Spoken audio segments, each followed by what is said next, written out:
యేసు తాకును, యేసు తాకును, యేసే నిన్ను స్వస్థపరచును. యేసు తాకును, యేసు తాకును, యేసే నిన్ను. ప్రభునందు స్తోత్రాలు, ప్రేపరేట వందనాలు తెలియజేస్తున్నాను. పిల్లరా బాగున్నారా? యేసు తాకును మినిస్ట్రీ ద్వారా వెలువడుచున్న ఈ కార్యక్రమాలు ప్రతిరోజు మీరు చూస్తున్నారు. మరి మీరు చేస్తున్న ఫోన్ కాల్స్ని బట్టి కూడా నేను ఎంతగానో సంతోషిస్తున్నాను. మరి దేవుడు నాతో రాయించిన ఫ్యామిలీ ప్యాక్ పుస్తకాలు ఉన్నాయి, తెప్పించుకోండి, ఆత్మీయ మేలు పొందండి. ఈరోజు నేను మీతో మాట్లాడే అంశము COVID-19, కరోనా కష్టాలు కలకాలం ఉండవు. 3వ భాగం ద్వారా మీ ముందుకే రావటం జరిగినది. పిల్లరా, ఈ కరోనా వైరస్ ఇంచుమించు 200 దేశాల పైన వచ్చింది. దీని బారిన పడి ఎంతోమంది హతులయ్యారు. దాంతో ఈరోజు ఇంకా పోరాడుచున్నారు, దాంతో పెనుగులాడుచున్నారు బ్రతకటానికి. ఇలాంటి సమయాలలో భయము తాండవాడుచున్నది. భయం గుప్పిట్లో మనము జీవిస్తున్నాం. ఈ కరోనా శత్రువు ఒకరికి కాదండి, ప్రతి మనుషునికి ఇది ఒక శత్రువుగా ఉన్నది. ఈ శత్రువుని జయించటానికి మనుషుడు పడే తపన అంతా ఇంత కాదు. మాస్కులు ధరిస్తూ, చేతికి గ్లౌజులు వేసుకుంటూ, కాళ్ళకు సాక్సులు వేసుకుంటూ, శానిటైజర్ చేతికి ఎప్పుడు కదా జేబులో పెట్టుకుంటూ దాన్ని యూజ్ చేస్తూ ఈ రోజున ఇంకెంతకాలం బ్రతకాలి, ఇంకెంతకాలం దీంతో జీవించాలి, ఈ కష్టాలు ఇంకెంతకాలం, ఇలాంటి జాగ్రత్తలు ఇంకెంతకాలం. ఆటో ఎక్కాలంటే భయం, బస్సు ఎక్కాలంటే భయం, ఫ్రెండ్స్తో దగ్గరికి వెళ్తూ వాళ్ళ దగ్గరికి వెళ్ళాలంటే భయం, వాళ్ళు మన ఇంటికి వస్తారన్నా మనకే భయం కదా. ఇలాంటి భయం చేతిలో మనుషుడు ఉన్నాడు. అయితే ఇలాంటి సమయంలో మనం ఏం చేయాలి? దేవునికి మొరపెట్టాలి. దేవునికి మాత్రమే మొరపెట్టాలి. ఆయన మాత్రమే మనల్ని విడిపించగలడు.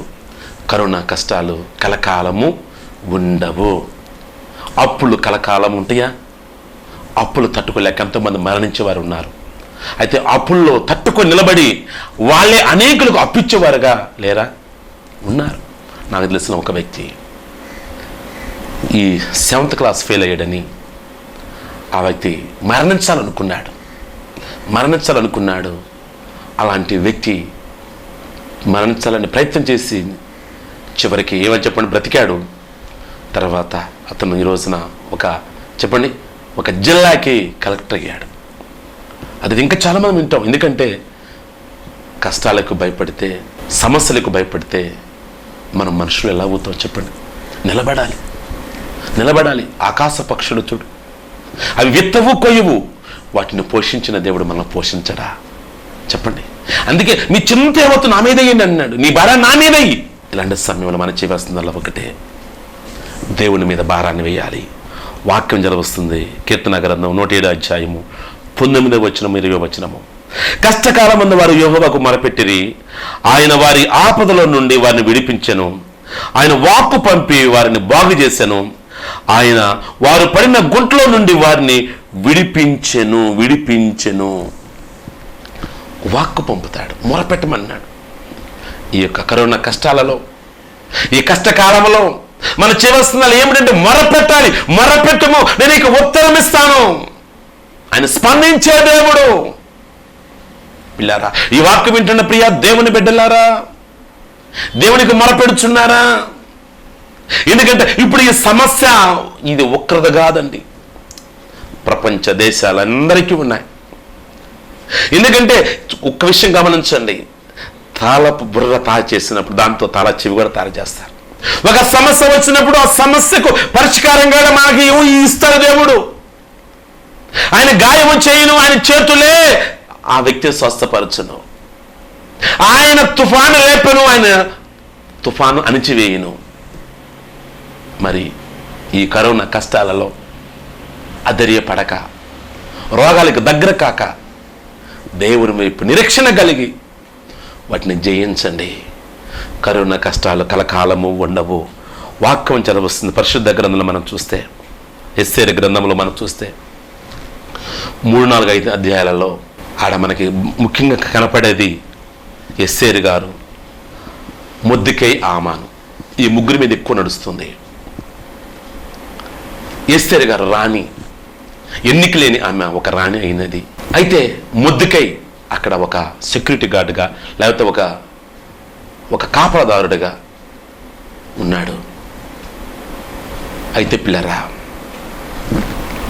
హామాను ఒక మంత్రిగా మంచి స్థానంలో దేవుడు ఒక స్థానం ఉంచినా కానీ తను గర్వించాడు. మొర్దెకై తనకి నమస్కరించలేదని చెప్పి, మెడవంచలేదని చెప్పి ఆ యొక్క హామాను యొక్క స్నేహితులు అతని భార్య మాటలు విని ఆమె ఒక్క మొర్దెకైని చంపడానికి ఒక తాకీదు చేశాడు. ఎంత క్రూరత్వం చూడండి. ఒక్క వ్యక్తి కోసము ఎంతమందిని మనం చూడవచ్చు. యవ్వనులేమి, వృద్ధులేమి, శిశువులేమి, స్త్రీలేమి, యూదులందరూ ఒక్క దినమందే బొత్తిగా నిర్మూలన చేసి వారి సొమ్ము కొలుపుచ్చుకోవడానికి తాకీదు వ్రాయించాడు. ఎస్తేరు గ్రంథం 3:13 చూడండి. ఆస్తి కూడా లాకేద్దాం అన్నది. అందరూ ఒక్క దినమంది అని చెప్పి ఒక ఉంగరపు ముద్ద, ఆ ముద్ర ఎవరు కూడా తీసేయటానికి అంత విధిగా జాగ్రత్త తీసుకున్నాడు. అయితే అధైర్యపడ్డారా? వారికి వచ్చిన కష్టం ఏమిటి? ప్రాణ నష్టము, ప్రాణ కష్టము. ఎవరికి చెప్పుకోవాలి? ఎవరున్నారు తనకి? అలాంటి సమయంలో ఆ మొర్దెకై ఎస్తేరు గారికి చెప్పారు. ఎస్తేరుతో మాట్లాడుతున్నాడు. ఒకవేళ నువ్వేమన్నా ఒక రాణి అని ఒకవేళ గర్విస్తున్నావేమో, నువ్వు కూడా ఒక రాణి కావచ్చామో, కానీ నువ్వు కూడా ఒక యూదురాలివే, నీకు కూడా అది వర్తిస్తుంది. ఏం చేశారు ఈ టైంలో? ఆ కష్టకాలంలో, ఆ ప్రాణ సంఘటన సమయాల్లో వాళ్ళు చేసిన పని ఏమిటి అంటే వారు దేవునికి మొరపెట్టారు. యూదులకు ఏదో ఒక దిక్కు నుండి సహాయం రాక మానదు అని వారు ఉపవాసం ఉండి దేవునికి మొరపెట్టారు. 3 దినముల ఉపవాసం ఉండి ఏం జరిగింది? దేవుడు తలక్రిందులు చేశాడు. వారి కష్టాలు కలకాలం ఉన్నాయా? ఆ మరణ శాసనము తిప్పివేయబడినది. ఎవరైతే ఆ యొక్క మొర్దెకై చనిపోవాలనుకున్నాడో ఆ యొక్క హామాను మీదకే, అతని కుటుంబం మీదకే శిక్ష వేయబడినదే. ఏమైంది? రద్దు చేయబడినది. పిల్లరా, మొర్దెకైని చంపాలనుకుంటే ఆ మొర్దెకై గురేమని చెప్పండి, ఏనుగు మీద కూర్చోబెట్టి ఊరేగిస్తున్నారే. రాజవస్త్రాలు అతనికి తొలగించి ఊరేగిస్తున్నారే. ఎక్కడది? ఏం జరిగింది? ప్రార్థనలో ఉన్న శక్తి. కాబట్టి ఆ యొక్క హామాను అతుడైపోయాడు. పిల్లరా, యవ్వనులేమి, వృద్ధులేమి, శిష్యులేమి, స్త్రీలేమి, యూదులందరూ ఒక్క దినమందే నిర్మూలన చేయాలనుకున్నారే. వారికి దేవునికి మొరపెట్టినప్పుడు తారుమారు చేశాడు. ఆ మరణ శాసనం కొట్టివేయబడినది. ఆ యొక్క హామాను అతుడయ్యాడు. మొర్దెకైని ఏ యొక్క ఉరిమాన మీద ఉరిదీయించాలని దగ్గరుండి జాగ్రత్త శ్రద్ధ తీసుకొని చేయించాడో దాని మీదే ఉరి తీయబడ్డాడు. పిల్లరా, మరి ఈ వాక్యం వింటున్న మీరు కష్టాలు కలకాలం ఉండవండి. యూదులు మొర విన్న దేవుడు మన మొర వినడా? వారు ప్రార్థన ఆలకించిన దేవుడు మన ప్రార్థన ఆలకించడా? కష్టాలు కలకాలం ఉండవు, ఇబ్బందులు కలకాలం ఉండవు, ఆటంకాలు కలకాలం ఉండవు, ఈ భయం కలకాలం ఉండవు, అప్పులు కలకాలం ఉండవు. పిల్లరా, తారుమారు చేశాడు దేవుడు. ఇప్పుడు ఈ కరోనా వైరస్ ఏ పాటిది? అది ఎలా వచ్చిందో మనకి నేను ఒక వ్యక్తితో ప్రారంభించబడి ఈ రోజున కోట్లాది మందికి దాని బారిన పడ్డారే. మరి దేవుడు విడిచిపెడతాడా? విడిచిపెట్టడు. దేవుడు ఒక వాగ్దానం ఇవ్వబడినది, నోవాహుతో చేసిన వాగ్దానము. ఇక మీదట ఏం చెప్పండి, భూమి ఈ విధంగా కాదు, ఈ విధంగా ఇలాంటి ఉగ్రతకు లోనవ్వదని ఒక వాగ్దానం ఇవ్వబడినది. కొన్ని గుర్తులు ఇచ్చాడు దేవుడు. మరి ఈ వాక్కు వింటున్న మీరు ఎలా ఉన్నారు? వాక్యం జలవస్తుంది. కీర్తన గ్రంథము 33:18 వారి ప్రాణమును మరణము నుండి తప్పించుటకును, కరువులలో వారిని సజీవులుగా కాపాడుటకును యెహోవా దృష్టి ఆయన యందు భక్తి గల వారి మీదను ఆయన కృప కొరకు కనిపెట్టు వారి మీదను నిలుచుచున్నది. ఇప్పుడు దేవుని కృప ఎవరి మీద నిలుస్తుందంటే ఎవరైతే నిర్దోషము కలిగి, ఎవరైతే యథార్థ కలిగి దేవుని మీద దృష్టి ఉంచుతారో వారిని కాపాడుతుంది, వారిని విడిపిస్తుంది, కృప వారిని ఆవరిస్తుంది. పిల్లరా, మరి ఎలాగున్నా ఆయన కృప లేకపోతే కాపాడలేవండి. ఎన్ని జాగ్రత్తలు తీసుకుంటున్నా పిల్లరా. ఒక సిస్టర్ గారు నాతో మాట్లాడి, తన భర్త ఉన్నత స్థానంలో ఉన్నాడు, జాబ్. అయితే ఆమె చెబుతున్న మాట, తన భర్త ఉంటున్న అక్కడ దాదాపుగా ఇంచుమించు 40 మందికి కరోనా వైరస్ సోకిందంట. ఆయన నాతో మాట్లాడుతూ, నా భర్త అతనైతే నేను ఈ విధంగా సజీవంగా ఉన్నానంటే నా భార్య ప్రార్థన. నేను ఇంట్లో చూడేటప్పుడు కొబ్బరి నూనె తీసి దాన్ని ప్రార్థన చేసి, మరి మీరు టీవీలో వాకింగ్ చేసినప్పుడు కూడా అక్కడ పెడుతుంది, ఆ ఆయిల్ తీసుకొచ్చేసి నా ముఖానికి మొత్తం రాసి మాస్క్ కట్టి పంపిస్తుంది. ప్రార్థన చేసి నువ్వు గుర్తేసి పంపుతుంది. నా భార్య ఒకే మాట అనేది, నువ్వు ఎన్ని శ్రద్ధలు తీసుకున్నా దేవుడు కాపాడకపోతే నువ్వు సజీవుడిగా ఉండలేవు అయ్యా, తప్పదు, ఉద్యోగరీతికి వెళ్ళాలి. అయితే నువ్వు క్షేమంగా ఉండాలంటే ఇదంచి చేస్తుంటే, అతను అంటున్నాడు, నా భార్య శాతస్థం అనుకున్నాను, ఇలాంటి మూఢభక్తి అనుకున్నాను. ఈరోజు నా భార్య చేసిన పనికి అందరికి వచ్చింది, కానీ నాకు రాలేదు. ఈ మాస కట్టి ఇది మిస్ అయిన లోపల యేసు రక్తం కాపాడుతుందని ఆమె యొక్క విశ్వాసం, ఆమె ఆ విశ్వాస పరిమాణం అది. కాబట్టి వాక్యం వింటున్నా మీరు దేవుని కృపల్లో మీరు ఉండాలి అంటే ఒకటే, దేవుని వైపు చూడండి. కష్టాలు కలకాలం ఉండవు, ఇబ్బందులు కలకాలం ఉండవు. ఈరోజు కష్టానికి భయపడి ఈ రోజున నువ్వు పారిపోతే పిల్లరా, మంచి రోజులు చూడలేవు. ఒక వ్యక్తి చెప్తున్నాడు, ఎస్ఐకి సెలెక్ట్ అయ్యాడు, ట్రైనింగ్కి వెళ్ళాడు.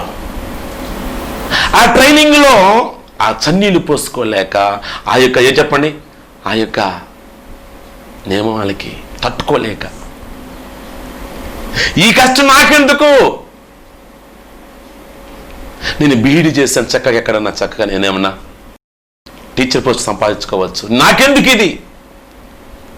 ఏకమని లేకపోవటము, ఆ రన్నింగ్ చేయటము, ఆ యొక్క ఎక్సైజ్ చేయటము, ఆ బరువులు మోయటము, ఆ తాడు పైకి ఎక్కటాలు, ఏంటిది ఈ ట్రైనింగ్ నా వల్ల కాదు అని చెప్పారంట. అయ్యా కొంతకాలం ఓర్చుకయ్యా, ఇంకెంత ఆల్రెడీ ఉన్నాం, కొన్ని నెలలు ఓర్చుకోయా అంటే, నాకు ఇది అక్కడ నేను ఉండలేను అని దాంట్లో నుంచి వచ్చేసాడు. పాపం అక్కడ ఉన్న వాళ్ళు బ్రతిమాలేరండి, అయ్యా కొంచెం ఓర్చుకుంటే నువ్వు చక్కగా నువ్వు ఒక స్టేషన్కి ఒక అధికారం అవుతావయ్యా. వినకుండా వచ్చేసాడు. నాకు బీడీ చేశాను, నాకు ఏదో ఒకటి వచ్చింది అనుకున్నాడు. పిల్లరా, అతనితో పాటు చేసేవాడు ఈ రోజున మంచి ఉన్నత స్థానంలో బ్రహ్మాండం మంచిగా ఉన్నారు. అది తట్టుకోలేక, ఆ బాధ తట్టుకోలేక వచ్చాడు. ఈ రోజున అది వచ్చిందని అది ఈ రోజున అతను వయసు అయిపోయింది, గవర్నమెంట్ జాబ్ గెలిచిబడి కాలేడు. ఈ రోజున అతను ఒక గుమస్తా పనికి చేరాడు. గుమస్తా పని చేస్తూ ఒక 7,000-8,000 రూపాయలు తీసుకుంటున్నాడు. చూసారా, ఆ కష్టానికి భయపడి, మరి ఈ కరోనా కష్టాలకు భయపడి మీరు ఎలా ఉన్నారు? దీనికి భయపడి వ్యాధులకు దగ్గర కాకండి. దీనికి భయపడితే ఏం జరిగిందంటే వ్యాధులు. ఈరోజు ఎంతోమంది ఉద్యోగాలు పోయాయా, ఫోన్ చూస్తున్నారు, నా కుమారుడు ఉద్యోగం పోయిందయ్యా, వ్యాపారం పోయిందయ్యా, నా పరిస్థితి అంధకారం అయిపోయిందయ్యా, నేను ఆటో వెళ్తానయ్యా, ఈరోజు నాకు ఏమీ లేదే, నాకు ఇదయ్యా అదయ్యా. ఈ రోజున అసలు నిజంగా చెప్తుంది, అసలు వాళ్ళ బాధలు కాదు. అయితే నేను చెప్పే మాట ఒక్కటే, కష్టాలు కలకాలము ఉండవు, ఇబ్బందులు కలకాలం ఉండవు, ఆటంకాలు కలకాలం ఉండవు, నిరుద్యోగ సమస్య కలకాలం ఉండవు. ఎందుకంటే దేవుని మీద నిరీక్షణ ఉంచము. ఆయన విడిచిపెట్టే దేవుడు కాదు, ఆయన విడిచిపెట్టే దేవుడు కాదు. తగిన కాలమందు మళ్ళా నీకు ఇస్తాడు. మంచి రోజులు ఇవ్వబోతున్నాడు. ఈ కరోనా వైరస్ ని ఆయన తీసివేయబోతున్నాడు. గ్రహించండి పిల్లరా. వాక్యం జరవస్తుంది. కీర్తన గ్రంథం 37:19 కరువు దినములలో వారు తృప్తి పొందుదురు, భక్తిహీనులు నశించిపోవుదురు. చూడండి, కరువు దినములలో వారు తృప్తి అనగా దేవుని యందు ఎవరైతే విశ్వాసం కలిగి ఉంటారో, దేవుని యందు గురి కలిగి ఉంటారో, విశ్వాసం వారు కరువు దినాలు కూడా తృప్తి కలిగి ఉంటారంట. కీర్తన గ్రంథం 22:5 వారు నీకు మొర్రపెట్టి విడుదల నొందిరి, నీ యందు విశ్వాసమించి వారు సిగ్గుపడకపోయేరి. దేవుని యందు విశ్వాసించండి, మనుషుల మీద కాదు, లేకపోతే నీకున్న డిపార్ట్మెంట్ మీద కాదు, నీకున్న ధనం మీద కాదు నువ్వు విశ్వసించాల్సింది. దేవుని మీద విశ్వసించు. ఆయన తప్పించి సమర్థుడు. ఆయన నిన్ను అది నీ ఆపదలో నుంచి ఆయన తప్పించే దేవుడు. ఇంకా వాక్యం చలవస్తుంది పిల్లరా. కీర్తన గ్రంథము 25:3 నీ కొరకు కనిపట్టి వారిలో ఎవడు సిగ్గునందడు, ఎవడు సిగ్గునందు అని వాక్యం చలవస్తుంది. ఈ వాక్యం వింటున్నా మీరు ఎలా ఉన్నారు? పరిశుద్ధ గ్రంథం 2 రాజుల గ్రంథం 5:1-10 వరకు మనం చూస్తే ఇక్కడ సిరియా రాజు సేనాధిపతి ఉన్నాడు నయమాను. తన జీవితంలో నవ్వు లేదు, పైకి నవ్వుతా ఉన్నాడు, కానీ హృదయంలో వేదన, బాధన. ఇంకెంత కాలం ఈ వ్యాధి, ఇంకెంత కాలం ఈ కష్టము, ఇంకెంత కాలం ఈ యొక్క కుష్టి వ్యాధితో బాధపడాలి.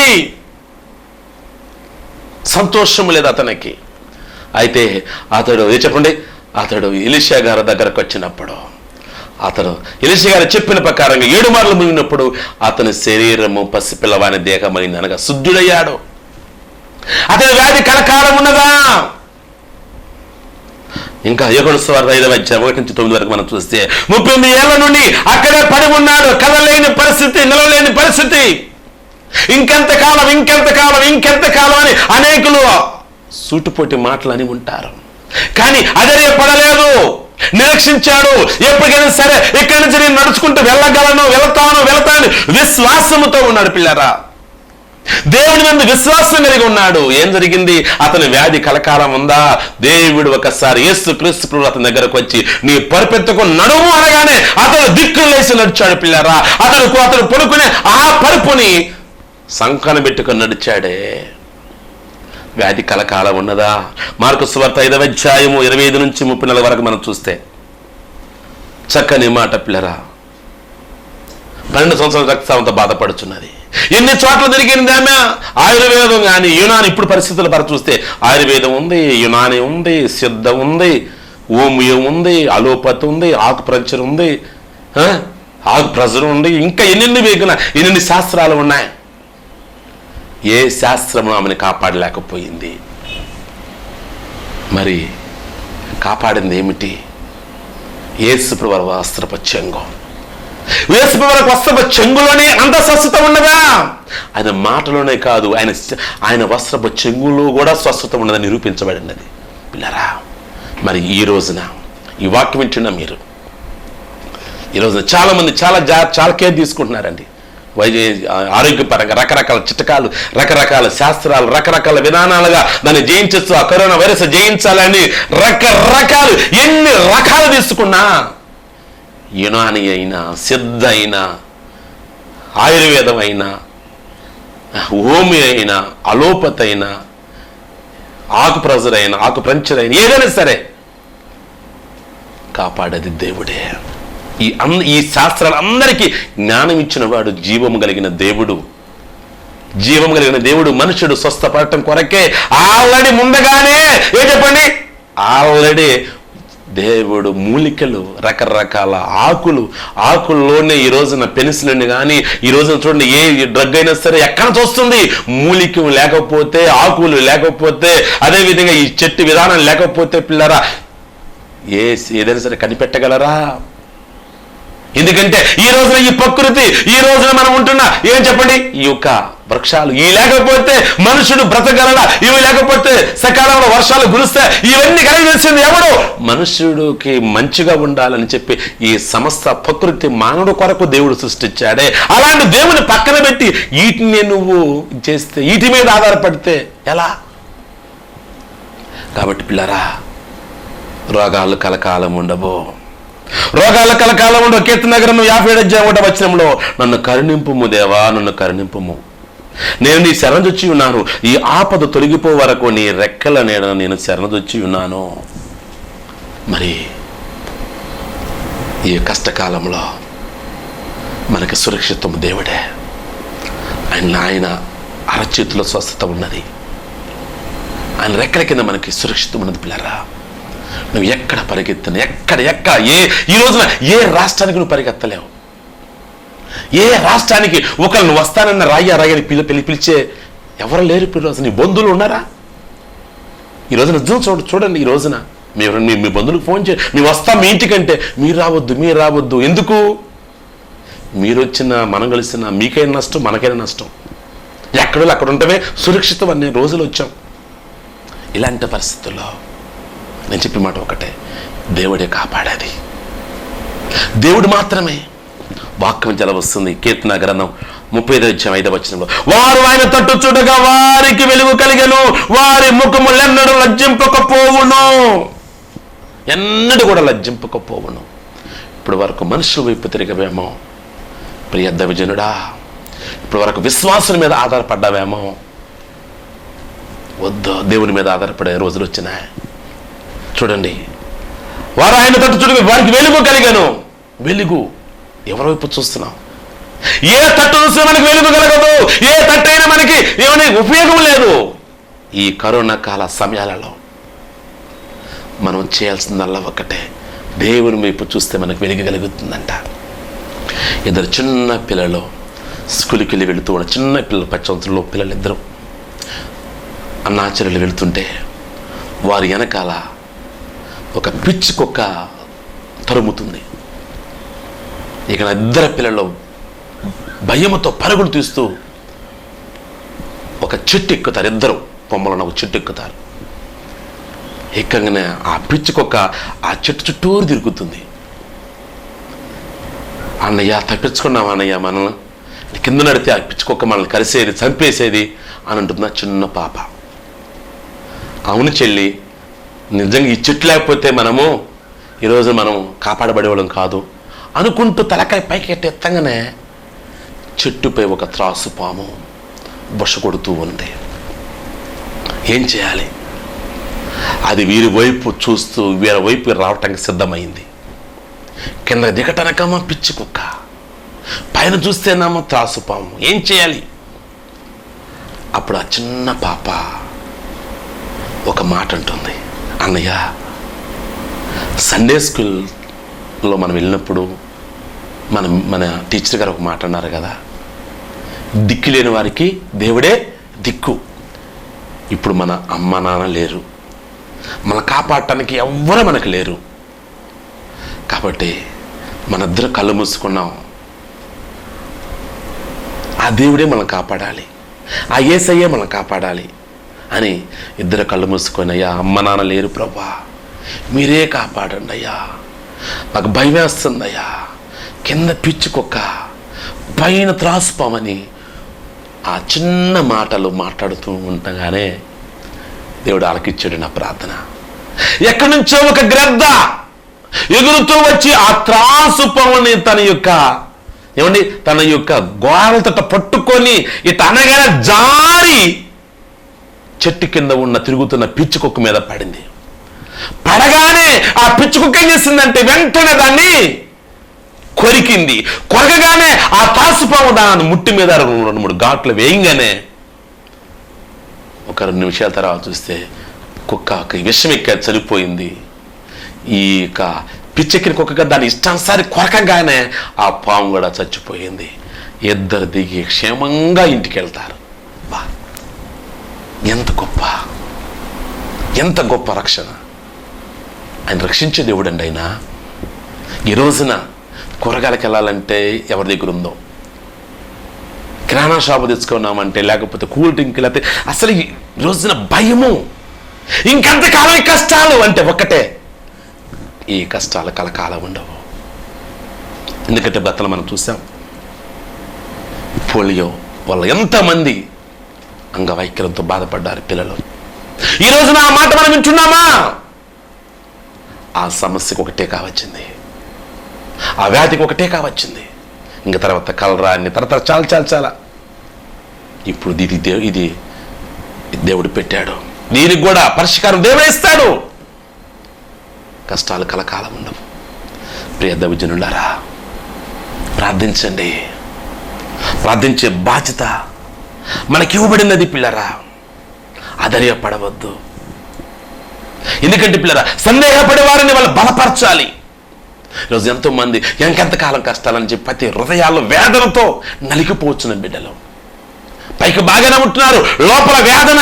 అందుకే వాళ్ళకి షుగర్ తగ్గట్లా, బీపీలు తగ్గట్లా పెరిగిపోతున్నాయి. టాబ్లెట్లు వేసుకుంటున్నా కానీ ఎందుకంటే ఆ హృదయంలో ఉన్న ఆ కలవరము మనిషికి షుగరు పెరిగిపోతూ ఉన్నది, బీపీ పెరిగిపోతూ ఉన్నది. ఎందుకు అంటే లోపల ఇంకెంతకాలం ఈ కరోనాతో ఉండాలి, ఇంకెంతకాలం ఈ భయంతో ఆటో ఎక్కాలి, ఇంకెంతకాలం మార్కెట్కి భయంతో వెళ్ళాలి, ఇంకెంతకాలం ఆఫీస్కి భయంతో వెళ్ళాలి, ఇంకెంతకాలము అని చెప్పేసి ఏఎన్ఎంలు కానీ అంటే మెడికల్ డిపార్ట్మెంట్ డాక్టర్లు కానీ అదేవిధంగా ఇంకెంతకాలం ఈ పోలీస్ డిపార్ట్మెంట్ వారు కూడా ఎంతమంది భయముతోనే వాళ్ళు ఏం చేద్దంటే రిజైన్ చేయలేక, ఉద్యోగం చేయలేక అసలు ఎలా ఉందంటే ఒక పోరాటం. ఈ పోరాట యుద్ధములో వ్యాధులకు దగ్గరవుతూ ఉన్నారు. అలాంటి వారికి చెప్పేది ఒక్కటే, అధైర్యపడవద్దు, నిబ్రమ కలిగి ఉండండి. పర్వతమును తొలగిన మెట్టను తద్దరిన నా కృపను వీడించి పోదు అని వాగ్దానం మనకు ఇవ్వబడినది.